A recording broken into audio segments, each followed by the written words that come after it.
graveyard the other day. Yeah, it was very interesting. Mm. When I did complete awareness and I focused as hard as I could. I just walked around for 5 minutes and left. Mm. And it was really nice. But it was funny because I found it was more difficult for me, I found, at a nightclub. Just being, not even going in a nightclub, just being around the people in a nightclub. It's much more difficult with them than it was with the cemetery. Yeah, the cemetery is actually, if you can just allow yourself to settle into it, it's a very peaceful place. It's a very silent place. But the reason why most people are afraid of being in the cemeteries is just because of the idea of death. Because it reminds them of their own death.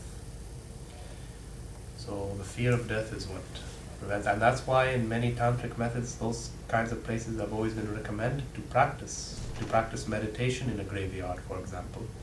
And not like the kind of graveyards you have here in the West.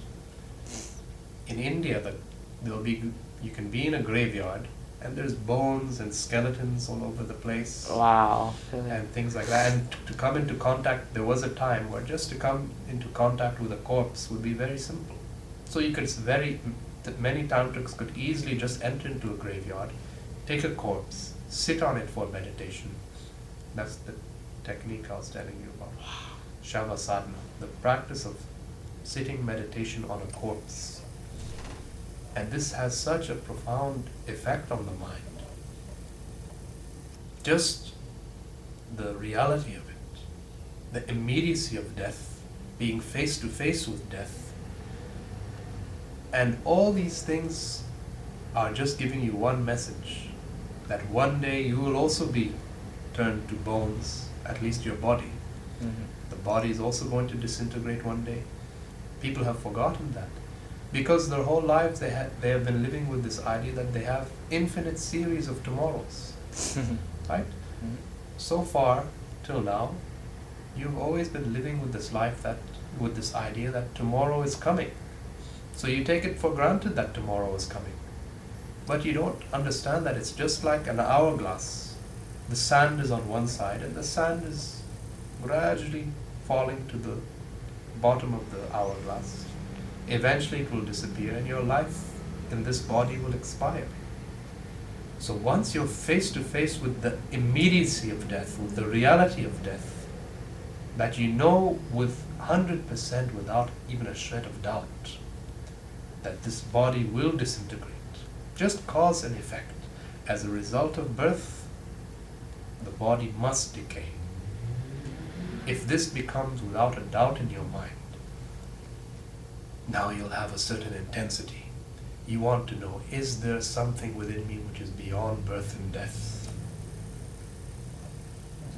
You'll have crystallized involvement to inquire, to know. So being put in an environment like a graveyard is tremendously powerful for that.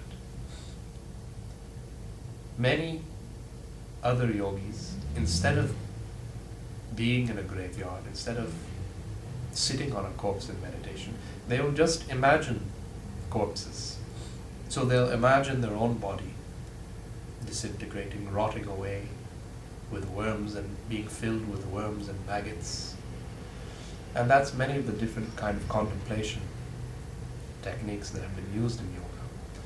But this Tantra, they want to do it in the most direct way possible. Left-handed Tantra. They want to approach death in the most direct way possible. Rather than contemplating on the corpse, you just get a corpse and you sit on it. And the effect is so powerful on the mind. So much so that unless you're totally meditative, you may start going insane and you may start hallucinating. Really. So this is why left-handed Tantra techniques, they've always been very secretive. They've always transmitted these methods from master to disciple, and to make sure that certain dangers would not happen. So many people who misunderstand these kinds of techniques, they say, oh, it's evil, it's immoral, it's something that's going to lead you astray. Actually, so many different paths towards enlightenment. Some paths may seem very unpleasant to you, naturally, whatever you don't understand, you fear. But it is possible to use certain methods like left-handed tantra, where even that can lead you to your enlightenment, if you're doing it with awareness. Essential thing is awareness. Nice. I have a question. Could I actually meditate in a cemetery, or is it dangerous to do so with spirits? You see, suppose there's no such thing as spirits, okay? Suppose there's no such thing as spirits floating around in the air. But you have this idea that there's spirits all over the place. Like I said, now it will become a self-fulfilling prophecy. Now you'll become paranoid, and spirits will happen. They will be all over the place, just because you have the seed of the thought of it in your mind. But if you're fearless, it won't matter. Okay, there's spirits, fine, let them be there. There's no such thing as spirits, okay, I'm fine with that too. Fearlessness means you are the master. Nothing disturbs you. So, if you feel that you have some fear and you're not yet established in meditation, it's probably better not to meditate in a graveyard. I would not recommend that. The key is if you're meditative.